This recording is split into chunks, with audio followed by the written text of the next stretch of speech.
सबसे पहले आप सबको मेरी प्यार भरी नमस्कार। आज हम ये बताएंगे कि जिडू कृष्णमूर्ति जी ने क्या बताया है कि हमें सुनना कैसे चाहिए। तो सबसे पहले उन्होंने ये बात बताई है कि छोटी सी प्रैक्टिस ही बताई है कि आप कहीं भी एक जगह पर बैठ जाएं और फिर सुनने की कोशिश करें।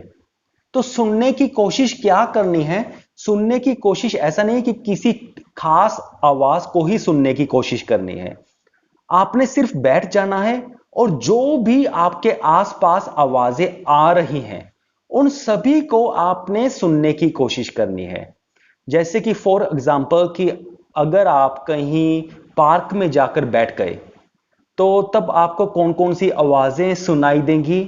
लोगों की बातों की आवाजें सुनाई देंगी, किसी बच्चे की खेलते की आवाज सुनाई देगी, पक्षियों की चहचहाहट सुनाई देगी। हो सकता है अगर कोई जानवर हो या डॉगी हो, या सपोज करो डॉगी हो, वो भौंक रहा हो, उसकी आवाज आपको सुनाई देगी। और हवा के चलने की आवाज, हवा के आपके शरीर को छूने की आवाज आपको सुनाई देगी। और जो दरख्त लगे होते हैं यानी कि ट्रीज लगे होते हैं, वृक्ष लगे होते हैं, उनके पत्तों की जो हिलने की आवाज है वो सुनाई देगी। यानी कि अगर आप किसी भी आवाज के ऊपर फोकस नहीं रखते तो तब आपको हर तरह की आवाज सुनाई देगी। तो एक ये प्रैक्टिस है कि आपने बैठ के ऐसे सुनने की प्रैक्टिस करनी है। ये तो था पहला पॉइंट। अब हम बात करते हैं दूसरे पॉइंट की। ये थोड़ा सा गहरा है। जिड्डू कृष्णमूर्ति जी कहते हैं कि जब भी हम सुनते हैं तो वो हम सुनते कैसे हैं? हम ऐसे सुनते हैं कि एक स्क्रीन है, सपोज करो आप ऐसे ही लगा लो कि एक चश्मा है, एक गॉगल्स है, और ये गॉगल्स सपोज करो बनी हुई है आपकी इच्छाओं की, आपके डर की, आपके चिंता की, आपकी सोच की, आपके मन में जो शब्द चल रहे हैं उनकी। ऐसे ही हर इंसान के आंखों में एक ऐसा चश्मा लगा होता है डिजायर्स का, एंजाइटीज का, इच्छाओं का, डर का। तो हम जो भी कुछ सुनते हैं हम इस स्क्रीन और एक ऐसे ही चश्मे के थ्रू देख करके हम सुनते हैं। तो इससे क्या हो जाता है कि जो सामने वाला कह रहा है, जो सामने वाला बोल रहा है, उसको हम ठीक तरह से सुन ही नहीं पाते। तो ये पॉइंट है कि हम सुन ही नहीं पाते। तो अब आपका क्वेश्चन ये होगा कि कोई प्रैक्टिकल एग्जांपल होनी चाहिए ना। ऐसे तो फिर भी ये सिर्फ कंसेप्चुअल सी बात लगती है।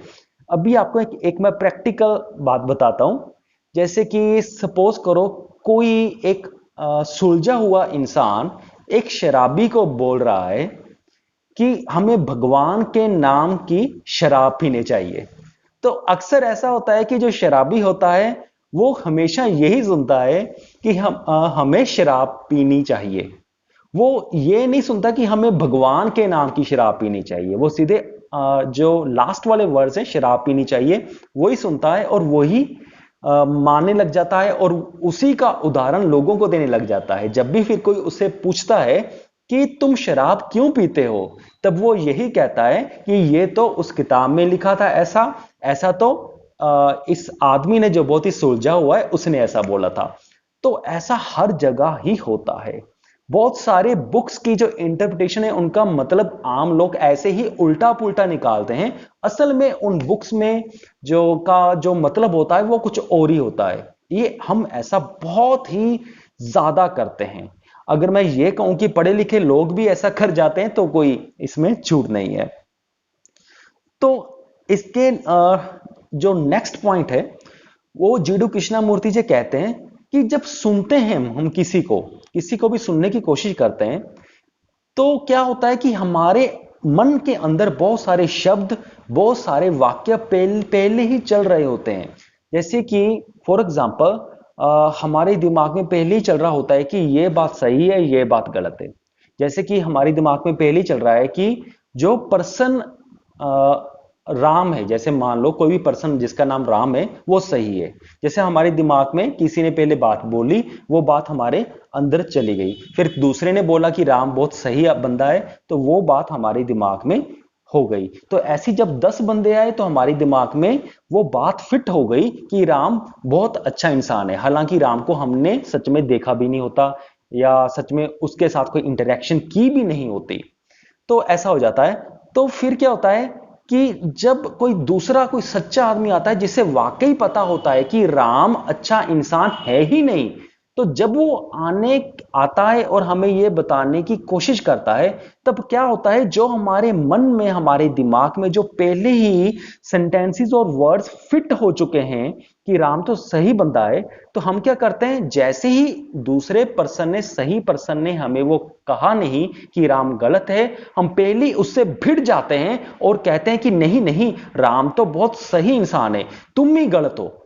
तो जब हम बार बार यही कहने लग जाते हैं बिना दूसरे की बात ठीक से सुने कि तुम ही गलत हो, तुम ही गलत हो, तुम ही गलत हो, तब उस वक्त क्या होता है कि हम दूसरे की बात को सुन ही नहीं पा रहे। हालांकि हो सकता है उसके पास सही तर्क भी हो, कोई लॉजिक भी हो, लेकिन अक्सर ऐसा होता है कि हम उसके किसी भी लॉजिक को ना मानने के लिए तैयार होते हैं, ना सुनने के लिए तैयार होते हैं, ना समझने के लिए तैयार होते हैं। ऐसा क्यों होता है? क्योंकि हमारे माइंड में पहले ही वर्ड्स और सेंटेंसेस भरे पड़े हैं। तो जेडू कृष्णा मूर्ति जी कहते हैं कि अगर हमने किसी को सही मायने में सुनना है, तो हमें वो वर्ड्स जो हमारे माइंड में चलते रहते हैं, वो सेंटेंसेस जो हमारे माइंड में चलते रहते हैं, जिन वर्ड्स, सेंटेंसेस, शब्दों, वाक्यों, हमारी इच्छाओं और डर का जो भी हमने चश्मा पहना होता है, हम इसी के थ्रू जब वो देखते हैं तो हम सुन ही नहीं पाते। तो ये सारी स्क्रीन जो हमने अपनी आंखों के ऊपर, अपने कानों के ऊपर लगाई हुई है, तो इनको हटा करके अपने माइंड्स में सारे वर्ड्स और सेंटेंसेस को खत्म करके फिर ही हमने दूसरे को सुनने की कोशिश करनी है। तो ये सारे पॉइंट थे जो जीडू कृष्णामूर्ति जी ने बताए हैं, और मैं आपको बता रहा हूं कि जैसे मुझे समझ आए हैं। और क्योंकि मैं स्पिरिचुअल बुक्स में बहुत इंटरेस्ट रखता हूं और हर तरह की बुक्स पढ़ता रहता हूं, तो इसलिए जो इंसाइट मुझे आती है, तो वो इंसाइट मैं आपके साथ शेयर करता हूं। सो इस वीडियो को देखने के लिए आपका बहुत बहुत धन्यवाद। Thanks a lot for watching it.